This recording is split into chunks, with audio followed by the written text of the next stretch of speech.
आप देख रहे हैं अब की बार किसकी सरकार, लेकिन न्यूज नेशन के एग्जिट पोल के बाद शायद ये कहना बहुत मुश्किल नहीं है कि इस बार किसकी सरकार बनती हुई दिखाई दे रही है 2019 में। न्यूज नेशन का एग्जिट पोल ये कहता है कि भारतीय जनता पार्टी की अगुवाई में एनडीए की सरकार पूर्ण बहुमत के साथ बन सकती है। इसके आसार काफी प्रबल बनते दिखाई दे रहे हैं। इसके साथ साथ क्या है और विश्लेषण और अन्य राज्यों का आंकड़ा, सबसे महत्वपूर्ण उत्तर प्रदेश, 80 सीटों के उत्तर प्रदेश में न्यूज नेशन का क्या है आकलन, बता रहे मेरे सहयोगी अनुराग जी। तो अक्सर ये कहा जाता रहा है कि देश की राजधानी दिल्ली का रास्ता अगर कहीं से होकर गुजरता है तो वो उत्तर प्रदेश से होकर गुजरता है। 2004 या 2009 में ये तस्वीर भले ना दिखी हो, लेकिन 2014 में जरूर दिखी थी। लेकिन उत्तर प्रदेश का हम जिक्र करेंगे उससे पहले एक बार फिर दर्शकों को बताएं कि न्यूज नेशन के एग्जिट पोल में राष्ट्रीय तस्वीर किस तरीके से नजर आती है।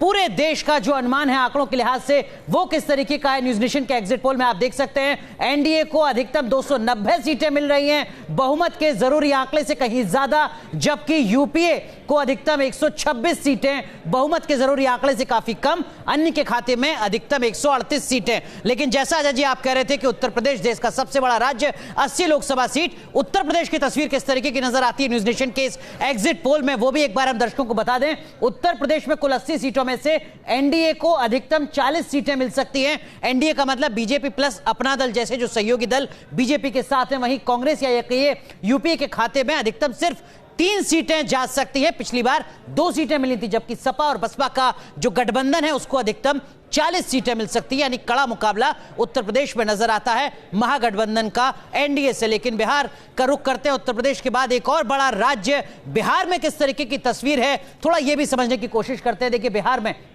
एनडीए के खाते में अधिकतम 31 सीटें जाती दिखती हैं, कुल 40 सीटें, जबकि कांग्रेस या कहिए पूरा जो यूपीए है उसके खाते में ज्यादा से ज्यादा 11 सीटें नजर आती हैं। और जो मुकाबला है यहां पर वो सिर्फ एनडीए और यूपीए के बीच में नजर आता है। लेकिन एक बार फिर उत्तर प्रदेश से थोड़ा आगे बढ़ते हैं, बात करते हैं उत्तराखंड की। उत्तराखंड में कुल 5 सीटें, किस तरीके की तस्वीर उत्तराखंड की है 2019 के न्यूज नेशन के एग्जिट पोल में। पांचों की पांचों सीटें भारतीय जनता पार्टी के खाते में जाती नजर आ रही हैं। उत्तराखंड में जिस तरीके की तस्वीर 2014 में थी, कुछ उसी तरीके की तस्वीर उत्तराखंड में 2019 में भी नजर आती है। जी उडेंदु, मेरा सबसे पहला सवाल आपसे, उत्तर प्रदेश इतनी कॉम्प्लेक्स सिचुएशन,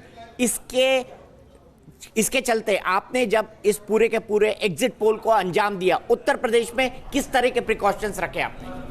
देखिए उत्तर प्रदेश एक ऐसा स्टेट है कि जिसको एक इतना बड़ा राज्य है कि बहुत सारे राज्य उसमें समा जाते हैं।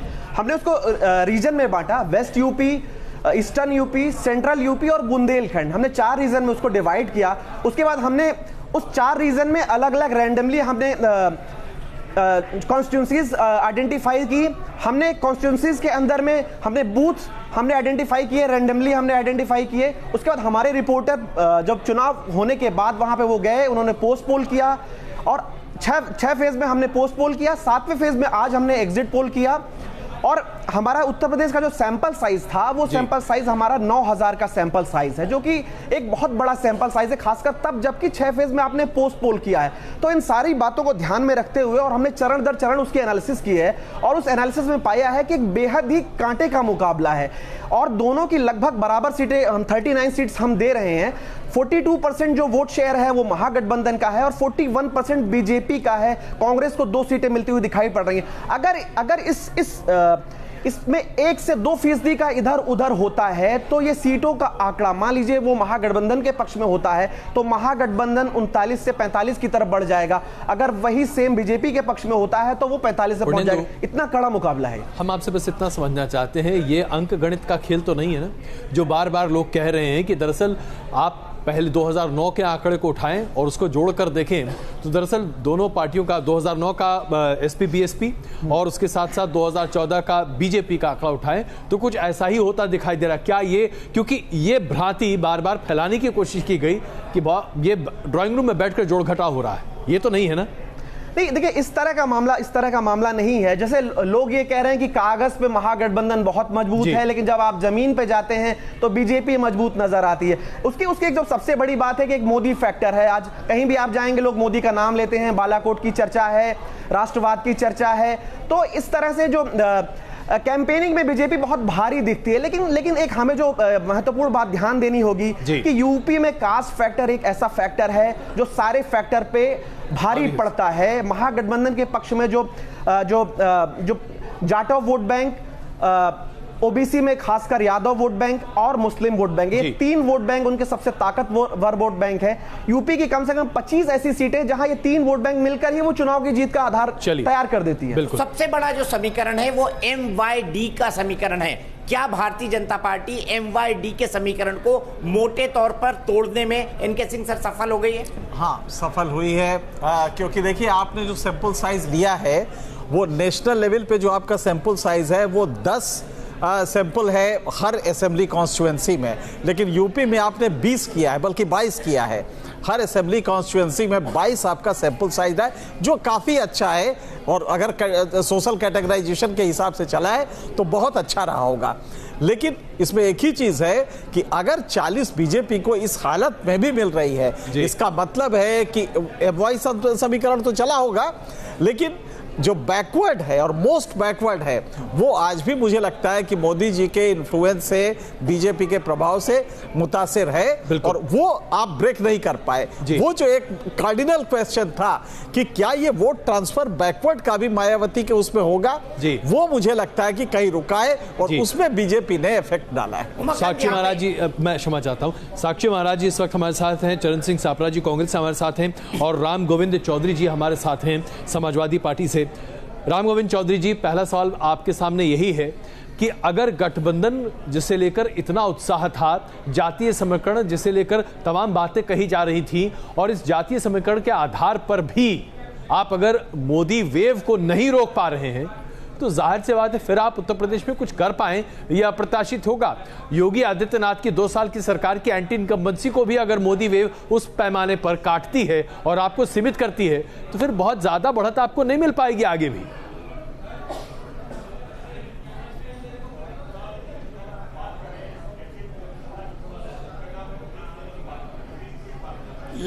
ये कैसे आप अनुमान लगा लिए कि गठबंधन का वोट जो है भाजपा में जाएगा?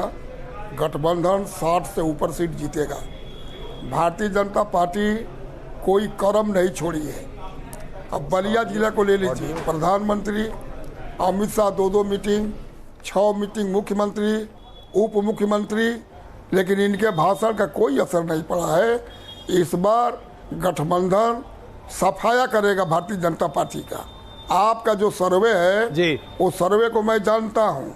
आपका सर्वे चाय खाना का है, कॉफी हाउस का है, चौराहे का है, और महागठबंधन का वोट गांव में है। चलिए, दलित गांव में बसते हैं, हो सकता है आप अपनी राय बिल्कुल रख सकते हैं, स्वच्छंद है आप अपनी राय रखने के गांव में लिए। बसते हैं। साक्षी महाराज जी, क्या वाकई में न्यूज नेशन का सर्वे चाय वाला सर्वे है? अगर चाय वाला सर्वे है तो फिर तो ठीक है। एक बारे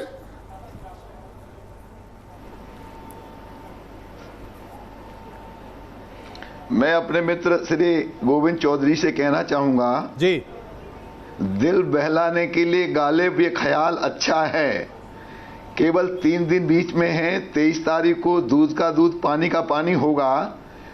इस महागठबंधन को उत्तर प्रदेश की जनता ने महाठगबंधन माना है जी, और पूरे प्रदेश में ये महागठबंधन तार तार हो गया है, चारों कोण चित्त हो गया है। उत्तर प्रदेश में मुझे लगता है अब की बार 74 पार। मैं आपके एग्जिट पोल का सम्मान करता हूं, लेकिन मैं उत्तर प्रदेश से आता हूं, मैं स्वयं प्रत्याशी हूं। मेरे सामने भी महागठबंधन का एक भारी भरकम प्रत्याशी, पहले तो महागठबंधन को प्रत्याशी मिला नहीं तो बिचारी पूजा पाल को लेके आ गए, और लगा पूजा पाल हल्की है तो जाकर के एक बहुत बड़े दबंग आदमी अन्ना महाराज को लेकर के आ गए।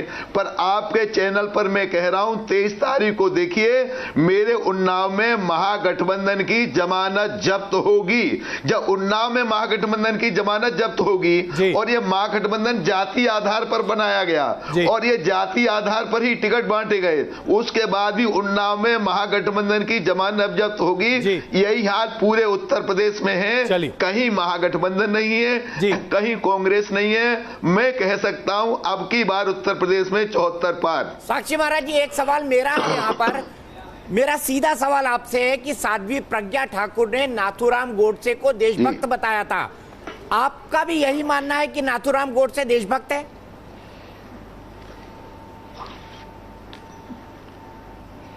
देखिए, साध्वी प्रज्ञा ठाकुर ने जो कुछ कहा उसके ऊपर हमारे देश के यशस्वी प्रधानमंत्री नरेंद्र भाई मोदी का स्टेटमेंट आ चुका है। इसके बाद कुछ कहना शेष नहीं रहता, इसलिए इसके बारे में कोई टिप्पणी करना मैं उचित नहीं समझूंगा। लेकिन साक्षी महाराज जी, आप भी एक बार नाथूराम गोडसे को देशभक्त बोलकर फंस चुके हैं और आपको 3 बार संसद के अंदर माफी मांगनी पड़ी थी। तो आपने किस परिप्रेक्ष्य में नाथूराम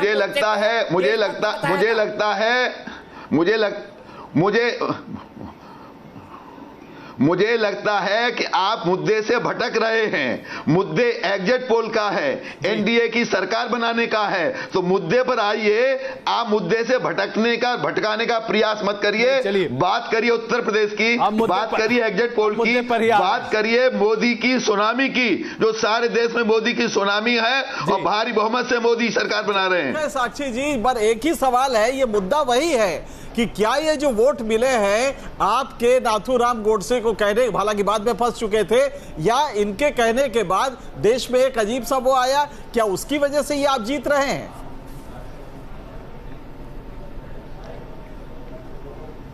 देखिए, स्पष्ट है कि जो काम इस देश में 65 साल में नहीं हुआ, मोदी जी ने सबका विकास सबका साथ इस आधार पर ये कार्य 5 साल में करने का काम किया।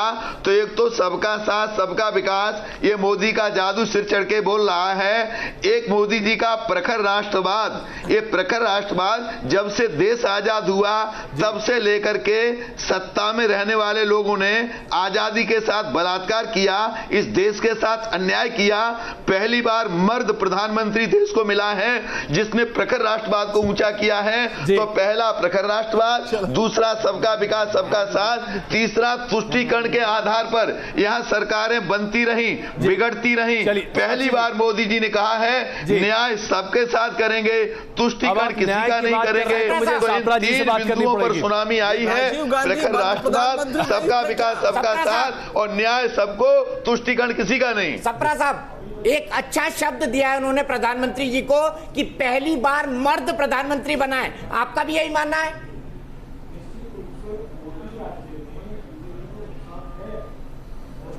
देखिए, मैं इसी बात की आलोचना करना चाहता था कि इन्होंने एक शब्द में यह कह दिया कि इससे पहले जितने प्रधानमंत्री थे वो मर्द नहीं थे। यानी उसमें उन्होंने जवाहरलाल नेहरू साहब या लाल बहादुर शास्त्री जी सभी को लपेटे में ले लिया और वाजपेयी साहब को भी लपेटे में ले लिया। देखिए, ये इतनी कंडेमेबल स्टेटमेंट है कि जिस व्यक्ति ने पाकिस्तान के खिलाफ जंग जीती, लाल बहादुर शास्त्री जी ने, उनको भी इन्होंने प्रश्न चिन्ह खड़ा कर दिया। जिसने पाकिस्तान के 2 टुकड़े किए इंदिरा गांधी जी ने, उनके नेतृत्व पर भी प्रश्न चिन्ह खड़ा कर दिया। तो ये साक्षी महाराज और साध्वी प्रज्ञा के दोनों के बीच में कोई फर्क नहीं है। ये जो मुंह में आया बोल देते हैं, ये अब उत्साह में बोल रहे हैं, मैं समझ रहा हूं। सापरे साहब, फर्क होना क्यों चाहिए? निंदनीय बात इन्होंने की है। फर्क होना क्यों चाहिए? भारतीय जनता पार्टी के सांसद एग्जिट पोल में आइए ना, और अमित शाह को मुद्दे पर आइए, मुद्दे पर एग्जिट पोल पर आइए, मुद्दे पर आइए, बात बोली है एग्जिट पोल पर आइए, मुद्दे पर आइए, एनडीए की सरकार बनी उस पर आइए। शर्म आनी चाहिए आपको। अब मुद्दे की बात करते हैं, आप मुद्दे से भटकते हैं। मुद्दे से मैंने किसी का नाम नहीं लिया, मैंने किसी का नाम नहीं लिया, मोदी का नाम लिया है। मैंने किसी का नाम नहीं लिया, केवल मोदी का नाम लिया है। ये नाम आप ले रहे हैं। मैंने किसी का नाम नहीं लिया, केवल मोदी का नाम लिया है। आप ये लपेटने का काम आप कर रहे हैं। सापरा जी प्लीज आइए, आज हम जरा एग्जिट पोल पर बात कर रहे हैं। मैं आग्रह करता हूँ हम मुद्दे पर वापस आए, हम मुद्दे पर वापस आए। सापरा जी, मेरा आपसे सीधा, सापरा जी प्लीज, सापरा जी एक सप्लीमेंट्री साक्षी महाराज से ले लें। साक्षी महाराज जी, सप्रा जी का ये कहना है कि बाकी सब प्रधानमंत्रियों को नामर्द कहा है आपने, अगर एक मर्द है तो बाकी क्या है? जिस तरह से साध्वी प्रज्ञा ने माफी मांगी है, नहीं, मैंने किसी को नामर्द नहीं कहा। मैंने कहा देश की जनता का मानना है कि पहली बार देश को एक मर्द प्रधानमंत्री निर्णय करने वाला मिला है। चलिए आइए इस बहस को यहीं पे समाप्त करते हैं और एग्जिट पोल पर वापस आते हैं। उचित नहीं, हर कोई अपने अपने पोजीशन पर है और इसमें कहीं कोई दो राय नहीं है। सापरा जी प्लीज सवाल सुनिए। सापरा जी सवाल सुनिए। सवाल यह है कि आज न्यूज नेशन के एग्जिट पोल के आधार पर प्लीज क्या आप इनको वॉक ओवर नहीं दे सकते? मैं किसी को वॉक ओवर नहीं दे रहा हूं सापरा जी, किसी को वॉक ओवर नहीं दे रहा। और आप जानते हैं न्यूज नेशन की तासीर नहीं है वॉक ओवर देने की, इसलिए कृपा करके हम मुद्दे पर वापस आए। न्यूज नेशन के एग्जिट पोल के आधार पर कांग्रेस को 2 सीट अधिकतम मिलती दिख रही है। प्लीज सापरा जी मुद्दे पर आइए। अब आप नेता साक्षी सापरा जी मुद्दे पर आइए। हम जो मुद्दा बहस कर रहे हैं उस मुद्दे पर आइए। न्यूज नेशन की एग्जिट पोल के आधार पर उत्तर प्रदेश में 80 सीटों में से ये मुद्दा मैंने छेड़ा है, ये मुद्दा मैंने चलिए आगे तो बढ़े ना। महाराज ने छेड़ा है। सापरा जी आगे बढ़ने का नाम जिंदगी है। महाराज ने छेड़ा है। अब आगे बढ़ने का नाम जिंदगी है। अगर आपको लगता है ये मुद्दा बहुत बड़ा है तो आप इसे लेकर प्रदर्शन कर सकते हैं। चलिए आइए जरा इस मुद्दे पर आइए। सिखों का आज कांग्रेस ने किया। चलिए देखिए हम विवादास्पद बहस पर नहीं जाना चाहते। मैं आप दोनों से आग्रह कर रहा हूं। चंदू इस तरह से सापरा जी प्लीज, चंद सिंह जी प्लीज मुद्दे पर आइए। दो सीट न्यूज नेशन कहता है कि 2 सीटें कांग्रेस को मिल सकती हैं। 2 सीटें कांग्रेस को मिल सकती हैं। सापरा जी 2 सीटें कांग्रेस को मिल सकती हैं, न्यूज नेशन का एग्जिट पोल ये कहता है। जबकि प्रियंका गांधी ने बहुत बड़ा प्रचार किया है। मैं आपसे जानना चाहता हूं, अगर यही स्थिति होनी थी तो फिर 2014 क्या बुरा था? फिर इतनी ताकत झोंक कर क्या पाए आप?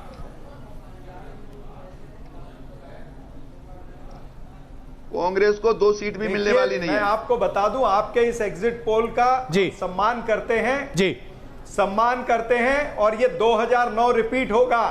देखिएगा कांग्रेस पार्टी का 2009 में जो परफॉर्मेंस था वही रिपीट होगा। 22 सीटें थी आपकी 2009 में। आपके चैनल पर सापरा जी 22 सीटें थी आपकी 2009 में। तो क्या आप कहते हैं कि 2 दिखाई दे रहा है और पीछे का 2 गायब है? यानी कि 22 माफी। अरे साहब सुनिए तो सही, कितनी माफी मंगवाइएगा और कितनी बार कांग्रेस माफी मांगेगी? अब तक कम से कम 200 विधानसभा चुनाव और कम से कम 7 लोकसभा चुनाव कवर कर चुका हूं मैं। करे तो गुनहगार नहीं मैं आपसे अरे माफी की बात कहां थी सापरा जी? क्या हो गया आज आपको? ये करे तो रासलीला, हम करे तो कैरेक्टर ढीला, मतलब इनको पूरी छूट है। क्या बात कर रहे हैं आप सापरा जी? कह दीजिए छूट है, मैं चुप हो जाता हूं। सापरा जी आप क्या बात कह रहे हैं? सिखों के कत्ल पर कांग्रेस सापरा जी मुद्दे पर आए ना। मैं आपसे आपने कोई भी सापरा जी के बारे में मुझे लगता है सापरा जी आज मुद्दे पर बात करना ही नहीं चाहते। मनोज जी मैं वही सवाल जो मैंने सापरा जी से पूछा आपके सामने रख रहा हूं। अगर आज कांग्रेस पार्टी को 2 सीटें ही मिलती हैं या 2 का चलिए 3 सीटें हो जाती हैं तो क्या इसका मतलब यह निकाला जाए कि तमाम मेहनत बेकार गई? कांग्रेस ने सब कुछ करने की कोशिश की लेकिन जनाधार नहीं है, संगठन नहीं है और इसलिए आकर्षण नहीं है। देखिए अजय, आपकी ये बात थोड़ी ठीक है क्योंकि आज कांग्रेस पार्टी के सामने उत्तर प्रदेश में 2 चैलेंज थे।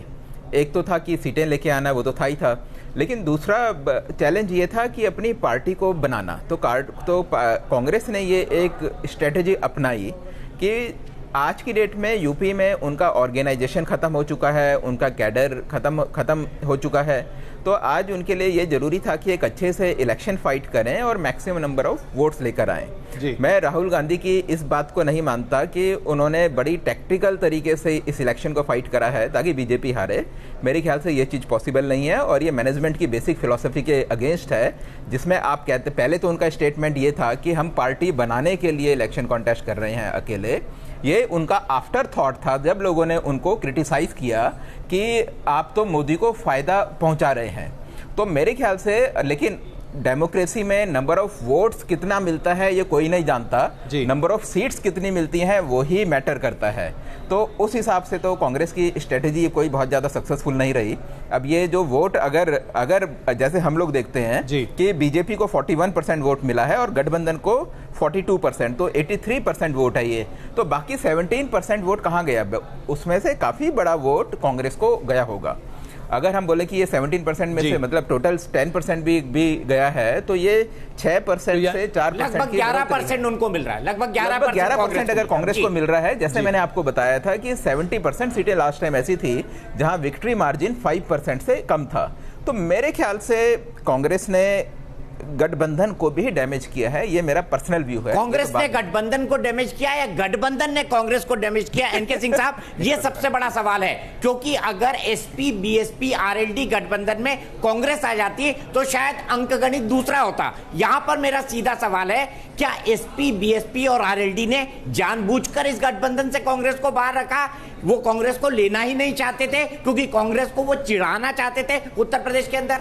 नहीं, चिढ़ाना नहीं चाहते थे। देखिए, बड़ा सटल मूव था, बड़ा ही सोची समझी रणनीति थी कि कांग्रेस को इससे अलग कर दो।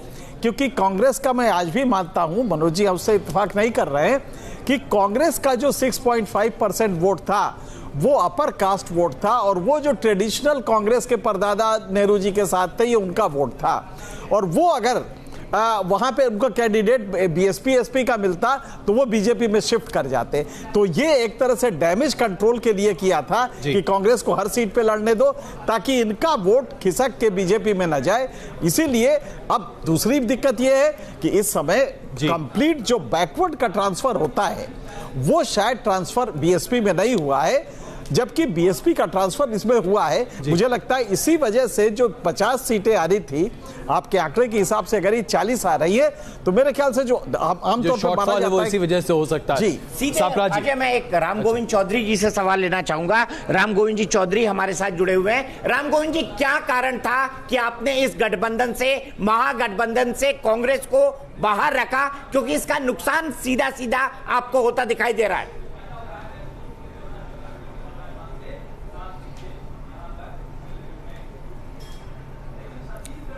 कांग्रेस के चुनाव लड़ने से हमको कोई घाटा नहीं हुआ है, बल्कि हमको लाभ हुआ है। और जो आप इसको बात कह रहे थे वही बात सही है। अगर हम कांग्रेस से गठबंधन करते तो जो कांग्रेस को वोट मिल रहा है निश्चित रूप से भाजपा को चला जाता, और दलित, पिछड़े, अल्पसंख्यक और धर्मनिरपेक्षता में विश्वास रखने वाले सभी जात धर्म वर्ग के लोगों को वोट मिला है गठबंधन को।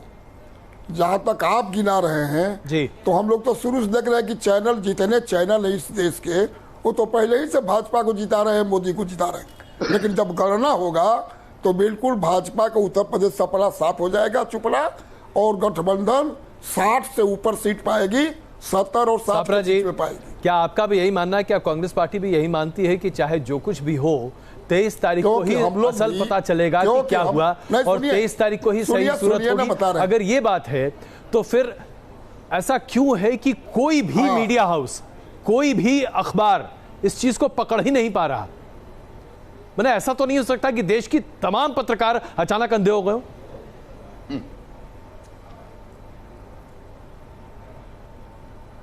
नहीं, देखिए, मैं ये नहीं कहना चाहता पत्रकार तो सही है, उनके मालिक और संपादक उसको उल्टा फेर करते हैं। 2004 आपको याद दिलाना चाहूंगा, जिस तरह से शाइनिंग इंडिया का एक प्रभाव बना था, एक कैंपेन बना था, और जिस तरह से उस समय भी सारे रुझान जो है, सारे एग्जिट पोल ये दिखा रहे थे कि अटल बिहारी वाजपेयी फिर एक बार प्रधानमंत्री बन रहे, और वन साइड वेव है और भारी लीड से वो प्रधानमंत्री बनेंगे। लेकिन हुआ क्या? उसके बाद डॉक्टर मनमोहन सिंह प्रधानमंत्री बने, फिर 2009 में और भी अच्छी सीटों से कांग्रेस जीत के आई। मेरे ख्याल से 205 सीटें कांग्रेस की 2009 में आ गई थी। तो ये बिल्कुल 2004 रिपीट होगा, ये मैं आपको कहना चाहूंगा। सप्रा साहब, मैं एक बात जोड़ दूं, एग्जिट पोल में ये अनुमान लग चुका था कि अटल बिहारी वाजपेयी जा रहे हैं। ओपिनियन, हाँ, ये ओपिनियन पोल में था दीपक, मैं उसको अगर संशोधित कर दूं, अनुमान लग चुका था कि अटल बिहारी वाजपेयी हम लोग सब उस समय काम कर रहे थे, अलग अलग चैनलों में थे। लेकिन मैं आपको एक बात याद दिला देता हूं, ओपिनियन पोल में एग्जिट पोल मैंने चेक किया है, एग्जिट पोल में भी केवल 50% ये अनुमान लगा था। वही मैं आपसे कह रहा हूं। देखिए, ओपिनियन पोल में लगभग यूनिफॉर्मिटी थी, जहां पर हर किसी ने यह माना था कि हां, वाजपेयी सरकार दोबारा आ रही है। एग्जिट पोल में आधे आधे का फासला हो चुका था। आधे लोग मानते थे वाजपेयी सरकार आ रही है, और आधे लोगों का बॉर्डर लाइन असेसमेंट था कि सरकार आ भी सकती है, नहीं भी आ सकती है। लेकिन आज जो अभी जो स्थिति बनती दिख रही है, उसके आधार पर तो कहीं से भी किसी भी आप ओपिनियन पोल को छोड़ दीजिए, एग्जिट पोल की बात करें, किसी भी एग्जिट पोल की बात कीजिए, ऐसी स्थिति नहीं दिख रही। तो जाहिर सी बात है पूरा अंधा तो नहीं हो सकता हर व्यक्ति। मैं सिर्फ अपने एग्जिट पोल को डिफेंड नहीं कर रहा, ये है, मैं आपके सामने एक बड़ा सवाल रख रहा हूं। मैं सारी एग्जिट पोल्स को बहुत मैं सारी एग्जिट पोल्स को विद ऑल ड्यू रिस्पेक्ट ये कहना चाहूंगा कि आपने अच्छा काम किया होगा, लेकिन हमने भी काम किया है। मुझे खुद दीपक जी मिले थे पंजाब के अंदर फतेहगढ़ साहब में, खन्ना में एक रैली में, तो हमने भी अंडर करंट देखा है ना, हमने भी जनता के बीच जाकर के देखा है। एक अंडर करंट जनता के बीच में था, जो मुद्दे टीवी चैनल पर थे वो मुद्दे जमीन पर नहीं थे। मुद्दे जमीन पर किसानों के थे, बेरोजगारी के मुद्दे थे, महंगाई के मुद्दे थे, और जो मुद्दे टीवी चैनल पर दिखते वो जमीन पे गांव में देहात में नहीं था मुद्दा। इसीलिए मैं कह रहा हूं राजनीति में 2 और 2 4 नहीं होते हैं, लेकिन उत्तर प्रदेश में अगर आप 2014 के लोकसभा चुनाव को देखें, लगभग 40 से 44% के बीच में ही मत प्रतिशत था सपा और बसपा का। कुल सीटें 5 थी। इस बार भी लगभग मत प्रतिशत उतना ही है, लेकिन सीटें 40 हो रही हैं। ये कैसे संभव होता है? दर्शकों के मन में ये सवाल हो सकता है। देखिए, सीधा सवाल है कि पिछली बार जो है अपोजिशन डिवाइडेड था, तो उसका सीधा लाभ बीजेपी को, क्योंकि बीजेपी के अकेले की 40% से ज्यादा वोट थे और इन दोनों के मिल के थे, अलग अलग थे। क्योंकि दोनों एक साथ लड़ रहे हैं और दोनों एक कैडर बेस्ड पार्टी है, सपा और बसपा, दोनों वोट ट्रांसफर कर रहे हैं, इसलिए मुकाबला बेहद कड़ा है। तो 2014 से इसकी तुलना बिल्कुल नहीं की जा सकती।